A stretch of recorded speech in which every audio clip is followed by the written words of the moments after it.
어떻게 예배들 잘들 들으셨나요? 혹시 예배 건너뛰신 분? 손 못 들죠? 참 어려운 시간들을 지나고 있는 것 같습니다. 한 주 예배가 그냥 지나간 것 같아서 마음 무거웠는데 다들 어떻게 지내셨는지 모르겠습니다. 근데 지난주 공유했던 설교 주제가 감사하게도 또 소명에 관한 내용이었는데 제가 평소에 매우 중요하게 여겼던 내용이라서 놀라기도 했고, 소명 있는 자는 무너지지 않는다는 말씀이 감사한 내용이 되었던 것 같습니다. 한 주간 소명자로서 주어진 시간들을 잘들 감당하셨으리라 생각합니다. 지난주 장인어른이자 교회 집사님이신 영식 집사님의 장례를 감사하게 잘 마칠 수 있었습니다. 중간에 좀 당황스럽고 어려운 상황들이 있었지만 주님의 도우심과 성도님들의 위로와 사랑으로 잘 지나갈 수 있었습니다. 덕분에 슬픔보다는 살아있는 소망으로 예수 그리스도 안에서 흔들리지 않는 일상으로 돌아올 수 있었습니다. 또 설 연휴가 있었는데 장례식에서 크게 되어서 그런지 이번에는 처음으로 가까이 계시는데 만수동 부모님 댁에 가지 못했습니다. 세배도 온라인으로 하고 만들어주신 음식만 받아서 집에서 먹었습니다. 참 말 그대로 혼란스럽고 혼돈의 시간인 것 같습니다. 다들 이런 시기에 어떻게 지내고 계신지 모르겠습니다. 우리가 믿음을 어떻게 살아야 할지, 어떤 모습으로 살아야 하는지 계속 고민하고 계속 기도해야 할 때인 것 같습니다. 제대로 포로기를 지나고 있구나 싶습니다. 요즘에 코로나로 학교도 못 가고 집에 계속 있어야 하는 것 때문인지 몰라도 뉴스에 아이들 학대 소식과 사망 사건 소식들을 많이 듣는 것 같습니다. 2개월 된 아기가 분유를 토했다고 때려서 죽음에 이르게 만든 젊은 부부 소식 혹시 들으셨는지 모르겠습니다. 10살 난 조카가 화장실 잘 못 가린다고 욕조에다 물을 받아서 학대하고 때려서 또 죽음에 이르게 한 이모와 이모부, 이런 믿기지 않는 또 끔찍한 소식들이 많이 들립니다. 보호해야 하고 또 돌봐야 할 어른들이 자신들에게 주어진 힘을 제대로 주체하지 못하고 함부로 사용하고 방어할 힘 없는 아이들을 죽음에까지 이르게 하는 이런 끔찍한 일들이 한두 번이 아니라는 사실이 참 믿어지지 않는 것 같습니다. 요즘 또 자주 TV에서 보는 방송의 주제가 이혼인 것 같습니다. 우리 이혼했어요라는 프로그램 혹시 보신 분 계신지 모르겠어요. 시청률도 꽤 높다고 하는데 다른 이들의 이혼한 이야기를 사람들은 왜 이렇게 관심을 갖고 이렇게 보게 될까요? 제 생각에는 아마도 그 마음이 공감되기 때문은 아닐까 싶습니다. 그렇게 선택할 수밖에 없었던 그 서로의 입장이 우리 사람들의 사는 우리들 모두의 입장과 크게 다르지 않기 때문인 것 같습니다.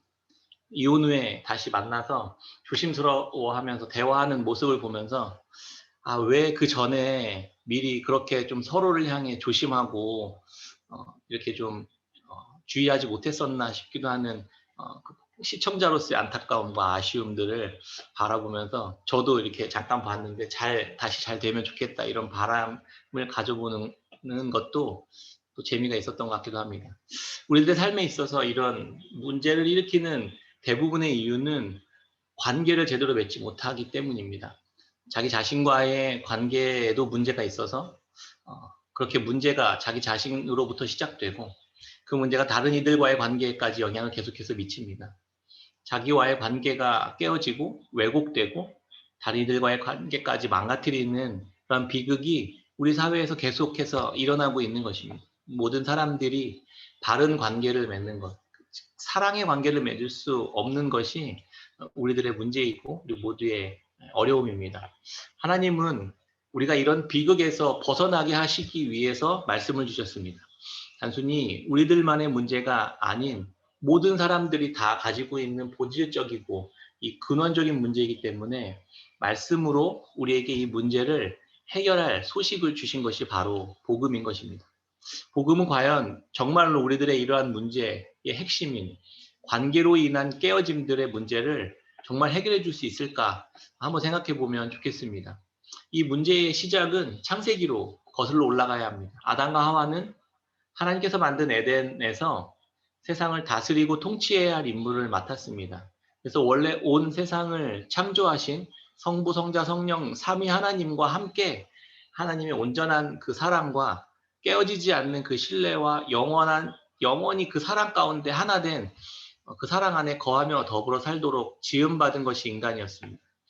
언제나 하나님과 대화할 수 있었고 언제나 하나님과 동행하며 그 하나님으로부터 오는 생명을 받아 그 평화와 그 자유 가운데 살고 있었습니다. 그러나 죄로 인해 삼위 하나님과 분리되고 단절됨으로 인해 이것들이 어그러지기 시작했습니다. 뱀의 유혹에 빠져서 하나님의 말씀을 거역한 아담과 하와는 하나님의 이 영원한 생명과 이 빛의 보호 아래에서 추방당하여 사망과 어둠에 놓여져 살아가게 되었습니다. 하나님의 선한 성품과 방식을 알 수 없게 된 인간은 자기를 보호하기 위한 이기적인 생각과 더 안전한 시스템들을 계속해서 구축하기 위한 욕심으로 삶을 선택하기 시작했고 결국 만나는 이들마다 다투고 깨지고 싸우고 분열되는 결과를 낳게 된 것입니다. 이것이 지금 우리가 살아가고 있는 세상의 비극적인 모습의 원인인 것입니다. 하나님은 그런 인류를 그대로 둘 수 없어서 다시금 스스로 한 사람 아브라함을 찾아와 그들과 다시금 관계를 맺기 시작하십니다. 자기의 백성들을 세우고 다시금 하나님의 말씀에 따라 순종하는 하나님의 자녀로 삼기 원하셨습니다. 그래서 주신 것이 이 복음, 구약의 복음인 율법입니다. 이 말씀으로 이 율법으로 인해서 하나님과 단절된 인류는 다시금 하나님과 관계를 맺기 시작합니다. 그런데 이스라엘 백성들은 하나님께서 주신 이 복음인 구약의 율법을 제대로 이해하고 해석하지 못했습니다. 하나님이 인간과 온전한 하나님과 인간이 온전한 관계를 맺을 수 있는 방법으로 율법을 주셔도 그것을 제대로 이해하고 받아들이지 못했던 인간들은 또다시 그 율법을 가지고 자기의 유익을 위해 사용합니다. 이스라엘 백성들은 이 율법을 가지고 우리가 율법을 가졌으니까 특별한 존재다라는 우월감에 빠지기 시작합니다. 하나님의 신비로운 말씀을 가진 특별한 존재라는 그런 생각에 빠지고 그리고 자신들은 특별하고 말씀이 없는 이방인들은 하찮은 존재로 여기기 시작했습니다. 하나님이 선한 관계를 맺기 원하시는 율법을 가지고 사람들을 분리하고 또 깨트리고 나뉘게 하는 데 사용한 것입니다. 그리고 하나님과 특별한 관계를 맺었으니까 이제 다른 욕심도 더 채우고 싶어 했습니다. 지금 이 시대 우리 교회들이 가지고 있었던 생각들과 매우 유사한 방법들이 이런 모습들이 드러나지 않습니까? 우리는 구원받았으니까 세상의 축복을 더 얻어야겠다고 여기는 것과 똑같습니다. 영적인 것은 중요하고 세상은 악한 것이라는 이 이원론적인 생각도 여기에서 나온 것입니다. 하나님은 그런 율법을 그렇게 주신 적이 없습니다. 하나님의 말씀은 우리에게 그렇게 가르쳐지지 않았습니다. 오늘 함께 본문을 살펴보았던 이 요한서신이 쓰여지던 당시에도 이와 비슷한 사상들이 많이 있었습니다. 대표적으로 영지주의라는 이단이 판을 쳤습니다. 교회를 뒤흔들기도 했습니다. 영지주의는 뭐냐면 이게 신령하고 신비스러운 이 지적인 깨달음을 얻음으로써 구원을 받는다는 사상입니다. 그래서 영육 이원론을 주장합니다. 영과 육을 나눠서 눈에 보이는 육적인 것, 이런 물질적인 것들은 다 악한 것이다, 더러운 것이다 이렇게 여겼습니다. 그래서 인간의 육신의 몸으로 오신 예수님을 인정하지 않았습니다. 악에 이 물든 육신에 선하신 예수님의 영이 들어올 수 없다 이렇게 주장하면서 그건 가짜다 이렇게 주장하는 그런 주장들도 있었습니다. 이러한 영지주의적 이단은 이 두 갈래로 나눠지는데 하나는 금욕적인 생활을 하게 되는 무리들이 생겨났습니다. 그러니까 육적인 것은 다 악하니까 우리는 영적인 것에만 집중해야 돼라고 금욕적인 생활을 하는 무리들이 일어났고 또 반대로는 내가 높은 도덕적이고 이 영적인 신비한 깨달음을 알았으니까 이제 세상의 모든 법과 구속들을 이건 다 영향받지 않나. 그러니까 마음껏 추구해도 이 우리가 소유한 영적인 구원에 아무런 영향을 줄 수 없어라고 주장하는 사람들이 일어나기 시작했습니다. 마음껏 쾌락을 추구하고 함부로 방탕하게 살아도 이 영적인 구원에는 아무런 영향을 주지 않는다는 그런 주장이었습니다. 이에 대해서 사도 요한은 이렇게 말해줍니다. 요한일서 1장 5절, 6절에 보면 우리가 그에게서 듣고 너희에게 전하는 소식은 이것이니 곧 하나님은 빛이시라. 그에게는 어둠이 조금도 없으시다는 것이니라. 만일 우리가 하나님과 사귐이 있다 하고 어둠에 행하면 거짓말을 하고 진리를 행하지 아니함이거니와. 빛 가운데 요한일서 2장에 보면 빛 가운데 있다 하면서 그 형제를 미워하는 자는 지금까지 어둠에 있는 자요. 그 형제를 사랑하는 자는 빛 가운데 거하여 자기 속에 거리낌이 없으나. 계속해서 사도 요한은 이런 신령한 지식, 하나님을 정말 알고 예수 그리스도를 알았다면 그의 삶에는 다른 신령한 능력이 함께 드러나게 되어 있다라고 이야기하는 것입니다. 예수 그리스도와 연합되어 그분 안에 거한다면 어둠이 아닌 빛의 모습이 드러날 수밖에 없고, 형제를 박해하고 미워하는 것이 아니라 도리어 예수 그리스도의 사랑의 영향으로 형제를 사랑하는 그러한 것으로 드러날 수밖에 없다고, 이게 분리되지 않고 같이 통합시켜지는 것을 계속 주장하고 있었던 것입니다. 이런 생각을 사도 요한은 어떻게 하게 되었을까요? 바로 사도 요한이 만난 예수님에 의해 알게 되고 배우게 된 것입니다. 사도 요한이 만났던 예수님은 태초부터 하나님과 함께 계셨던 말씀이셨습니다. 요한복음 1장 혹시 기억하시는지 모르겠습니다. 태초에 말씀이 계시니라. 이 말씀이 하나님과 함께 계셨으니 이 말씀은 곧 하나님이시니라. 그가 태초에 하나님과 함께 계셨고 만물이 그로 말미암아 지은 바 되었으니 지은 것이 하나도 그가 없이는 된 것이 없느니라. 14절에 말씀이 육신이 되어 이 땅 가운데 우리 가운데 거하심에 우리가 그의 영광을 보니 아버지의 독생자의 영광이요 은혜와 진리가 충만하더라. 요한은 예수 그리스도를 이렇게 이해했습니다. 하나님과 함께 계셨던 말씀, 그 말씀이 세상을 지으신 분이시고 그 세상을 지으신 그 말씀이 우리 안에 임하신 육신을 입고 오신 그 하나님이시다. 이렇게 보았던 것입니다. 요한은 그 하나님이신 예수 그리스도를 이렇게 만난 것을 이렇게 고백합니다. 요한일서 오늘 1장 1절 2절 말씀인데요. 볼 수 있으신 분은 같이 보면 좋겠습니다. 요한일서 1장 1절 2절입니다. 태초부터 있는 생명의 말씀에 관하여는 우리가 들은 바요, 눈으로 본 바요, 자세히 보고 우리의 손으로 만진 바라. 이 생명이 나타내신 바 된지라. 이 영원한 생명을 우리가 보았고 증언하여 너희에게 전하노니 이는 아버지와 함께 계시다가 우리에게 나타내신 바 된 이시니라. 아멘. 마태복음 22장에 바리새인 중에 한 율법사가 예수님을 시험하기 위해 이렇게 질문합니다. 선생님, 율법 중에 어느 계명이 가장 큰 계명입니까? 이렇게 물어봅니다. 많은 구약의 율법 중에 딱 하나만 골라보라는 거죠. 무엇을 선택하든 결국 걸려들 수밖에 없는 덫을 놓은 악의적인 질문이었습니다. 그러나 예수님은 구약의 신명기 6장 5절 말씀을 인용하시면서 이렇게 대답하십니다. 예수께서 이르시되 내 마음을 다하고 목숨을 다하고 뜻을 다하여 주 너의 하나님을 사랑하라 하셨으니 이것이 크고 첫째 되는 계명이요 둘째도 그와 같으니 내 이웃을 내 자신같이 사랑하라 하셨으니 이 두 계명이 온 율법과 선지자의 강령이니라. 하나님께서 하나님의 백성들에게 구원받은 백성들의 삶을 이렇게 될 때 온전한 관계 속에서 사랑하며 살 수 있다라고 해서 주신 것이 구약의 율법입니다. 하나님께서 자신의 백성들에게 주신 이 방대한 율법을 예수님은 깔끔하게 한마디로 정리하셨습니다. 구약의 율법을 꼭 짜고 털털 털어서 핵심만 엑기스로 남기면 그게 바로 십계명입니다. 모세를 통해 하나님이 시내산에서 돌판에 10가지로 새겨 정리해 주신 그 계명이 구약의 핵심입니다. 나 외에 다른 신을 섬기지 말라. 우상을 만들지도 말고 절하지도 말라. 하나님의 이름을 망령되이 일컫지 말라. 안식일을 거룩히 지켜라. 이 앞선 4가지의 계명이 하나님과 관계 맺는 방법이고 그 다음부터 나오는 부모를 공경하라, 살인하지 말라, 간음하지 말라, 도둑질하지 말라, 거짓 증거하지 말라, 내 이웃의 것을 탐내지 말라. 이 나머지 6가지가 이웃과 관계 맺는 방법입니다. 율법을 온전히 지켜 행할 때 우리가 원래 하나님께서 의도하셨던 온전한 관계를 맺으며 살아갈 수 있게 되어 있습니다. 예수님은 그 10계명을 압축하고 요약해서 내 마음을 다하고 목숨을 다하고 뜻을 다해 하나님을 사랑하는 것과 그와 같이 내 이웃을 사랑하라는 그 십자가의 가르침을 간단하게 정리해서 가르쳐 주셨습니다.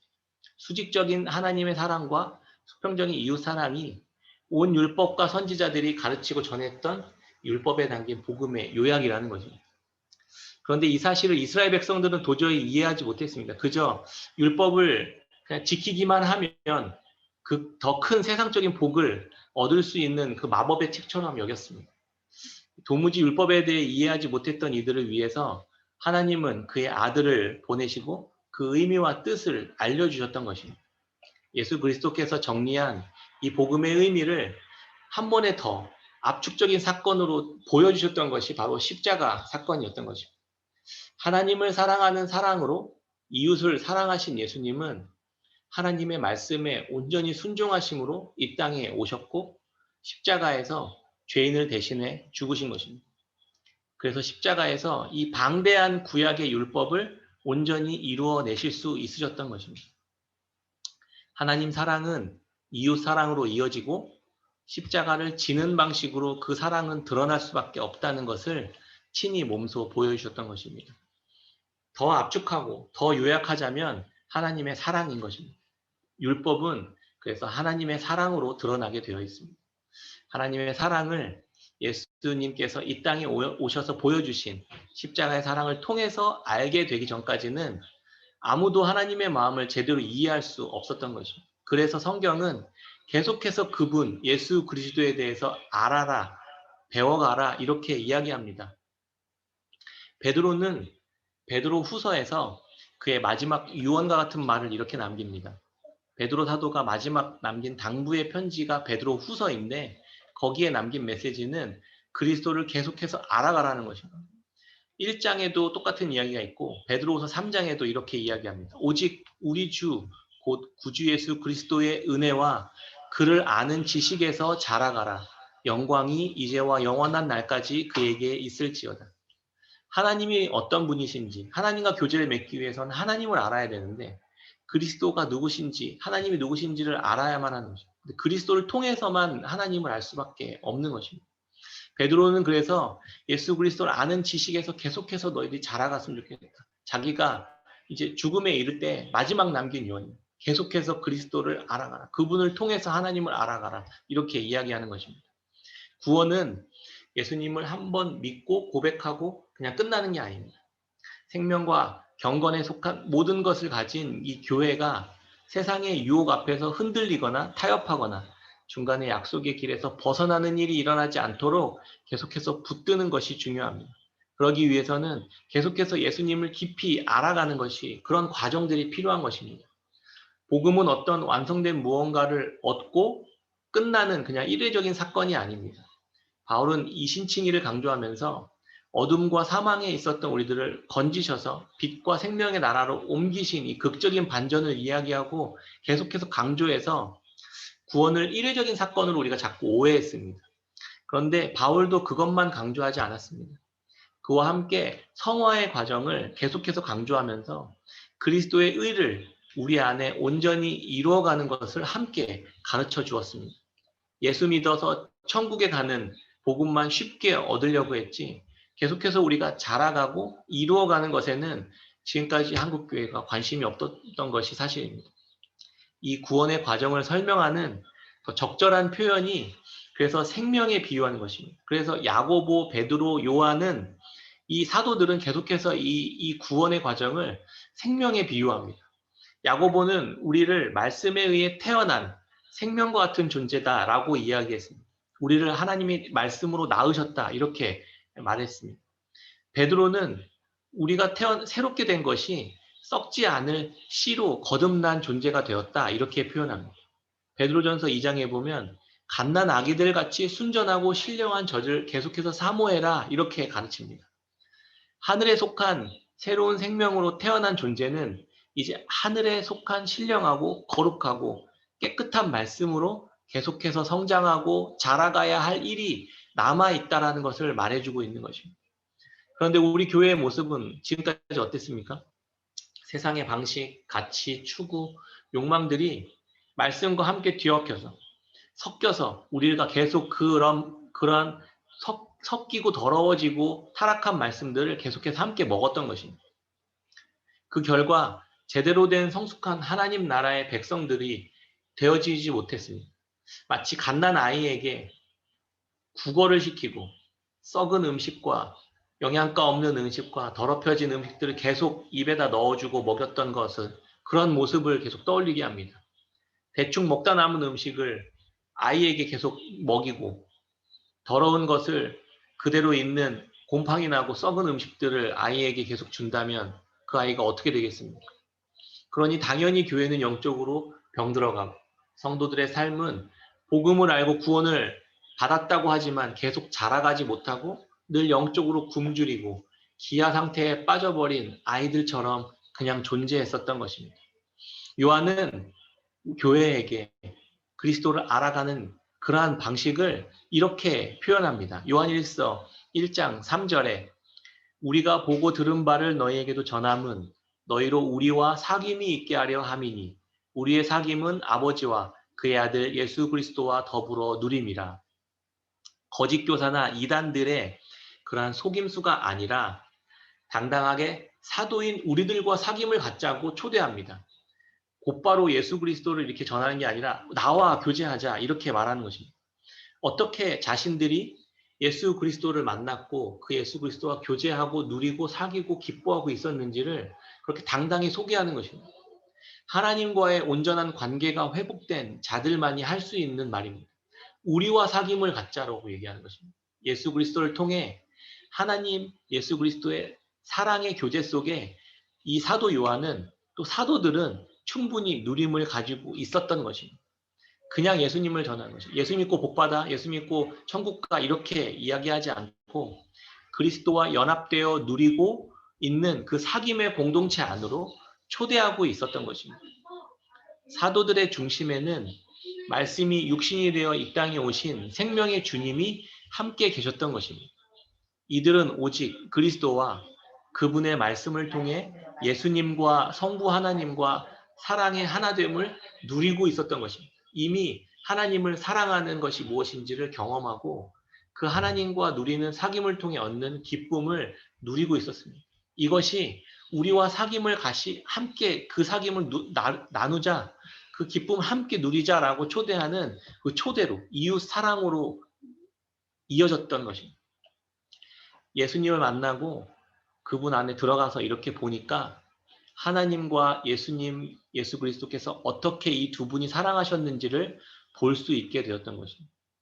사도들은 이렇게 만난 예수 그리스도를 통해 하나님의 사랑을 알게 되었습니다. 그리고 진정한 사랑을 경험하고 참 평안과 안식과 기쁨을 누리게 되었던 것입니다. 그분을 알면 알수록 율법에 대한 제대로 된 해석을 알게 되었던 것입니다. 평소 그들과 함께 하시며 가르치신 예수님의 말씀이 이해되고 깨달아지기 시작했던 것입니다. 사도들은 그리스도 안에 함께 거하는 공동체를 이루고 그리스도 안에서 그분의 말씀에 순종하는 교회로 세워지게 되었던 것입니다. 사도들이 그래서 먼저 그리스도와의 연합을 통해 하나됨을 이루었고 이제 하나님을 알지 못하는 이들에게 예수 그리스도의 사귐과 누림을 나누고 있는 그러한 공동체에 초대하는 모습을 보게 된 것입니다. 이들은 예수 그리스도를 전하지 않았습니다. 자신들이 누리고 있는 하나님과 예수 그리스도와 함께 하나 되어 누리는 그 기쁨에 초대하고 있었을 뿐입니다. 전도는 예수 그리스도와 연합하여 그분 안에서 하나님과 함께 교제하고 나누는 그러한 관계 안으로 초대하는 것입니다. 내가 먼저 그리스도와 연합하여 그분의 사랑, 그분의 교제, 그분의 하나됨을 누리고 그 안에 참여하는 기쁨이 있어야 가능한 것입니다. 그때 주를 알지 못한 이들이 나와 우리 공동체가 그리스도 안에서 누리는 하나님과의 사귐의 기쁨에 초대받게 되는 것입니다. 이렇게 예수 그리스도와 연합된 상태에서 누리는 하나님과의 사귐의 교제가 이제 이들의 이웃과의 삶을 결정짓게 되는 것입니다. 더 이상 하나님과 사귐이 있다, 내가 구원을 받았다라고 하면서 어둠에 행할 수 없습니다. 거짓을 말하지 않게 됩니다. 다른 사람을 속이지 않게 됩니다. 죄를 범하지 않게 됩니다. 미워하지 않게 됩니다. 죄를 범했다 하더라도 그 죄를 자백하고 용서를 구하는 그러한 겸손한 모습으로 나오게 되는 것입니다. 왜냐하면 예수님을 알았기 때문이고 그분과 하나 되어 있는 사람이기 때문입니다. 그리고 그분이 하신 대로 행하며 살게 되는 것입니다. 예수 그리스도를 알았고 그분과 연합되어 더 이상 그분과 분리된 삶을 살 수가 없는 자가 되었기 때문입니다. 이게 요한이 가르치고 있는 복음이고 구원받은 자의 삶의 모습인 것입니다. 요한일서 2장 3절에 보면 이렇게 이야기합니다. 우리가 그의 계명을 지키면 이로써 우리가 그를 아는 줄로 알 것이요 그를 아노라 하고 그의 계명을 지키지 아니하는 자는 거짓말하는 자요 진리가 그 속에 있지 아니하되 누구든지 그의 말씀을 지키는 자는 하나님의 사랑이 참으로 그 속에서 온전하게 되었나니 이로써 우리가 그의 안에 있는 줄을 아노라. 그의 안에 산다고 하는 자는 그가 행하는 대로 자기도 행할지니라. 아멘. 말씀을 마치겠습니다. 예수님께서 십자가 위에서 온 율법을 지켜 완성하신 것처럼 그와 연합하여 사귐 가운데 있는 하나된 자는 예수님과 같은 모습으로 살아가게 되어 있습니다. 예수님이 계명을 지키신 것처럼 우리도 그의 형제의 계명을 형제 사랑의 계명을 지키게 될 것이고 그가 행하신 대로 우리도 기쁘게 행하게 될 것입니다. 깨어지고 망가지고 싸우고 다투는 죄의 종노릇하는 파괴적인 관계를 더 이상 만들어내지 않고 예수 그리스도와 더불어 사귀는 자의 기쁨과 구원받은 백성의 삶을 살아가는 은혜가 있기를 축원합니다. 계속해서 그분을 알아가고 그분 안에서 믿음이 자라가며 이 땅에 임한 하나님의 나라로 또 다른 이들을 기쁘게 초대하는 하나님의 백성, 하나님의 공동체, 우리 깨끗한 샘교회 성도님들 다 되시기를 주님의 이름으로 축원합니다. 아멘.